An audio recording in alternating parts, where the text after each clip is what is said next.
আসসালামু আলাইকুম বন্ধুসকল, আজি ভিডিঅ'ত আপোনালোকক মই লৈ আছোঁ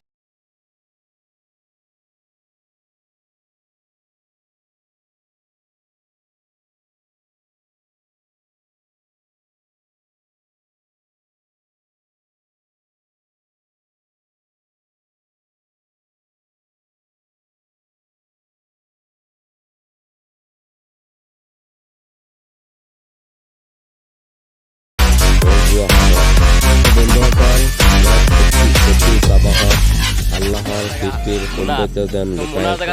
অকলে ঘূৰি ফুৰি আছে চাক লাগে এনেকুৱা পাহাৰ জেগা আৰু জীৱ-জন্তুৰ জেগা পাহাৰ জেগাত গাইজ পাৰ্কিং কৰে আৰু চাক ইমান ধুনীয়া জেগা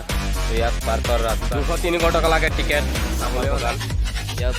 চাক আৰু ওপৰত কেনেকুৱা চাহৰ বাগান আৰু পাহাৰ জীৱ-জন্তু আছে আৰু চাক ক'বলৈ গ'লে ইয়াত পাৰ্কটো যে গাইজ বহুত ধুনীয়া পাৰ্ক আৰু হাইডল পাৰ্কটো চাই আছে মই পাৰ্কত আহিছোঁ এয়া হ'ল হাইডল পাৰ্ক ইয়াত চাই গাড়ী লৈ আণ্ডাৰত যাব পাৰিব আৰু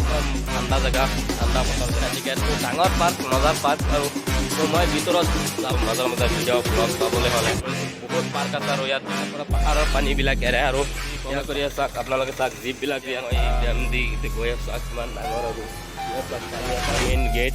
এয়া হ'ল মেইন গেট আৰু চাওক কিমান ওখ কৰি বনাইছে গাইজ আৰু লগাই দিছে আৰু ক'ত ক'ত যাব পাৰে আপোনালোকে ক'ত ক'ত ট্ৰেভেল কৰিব পাৰে আৰু চাওক পাহাৰ আচৰিত ধৰণৰ ডেঞ্জাৰাছ হয়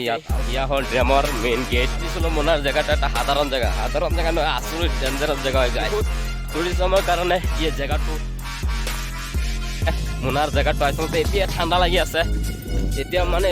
জেকেট পিন্ধিব লাগিব এনেকুৱা ঠাণ্ডা মানুহে যে ইমান টুৰিজম কৰে গাইজ বহুতেই ভাল লাগে আৰু কি ক'ম গাইজ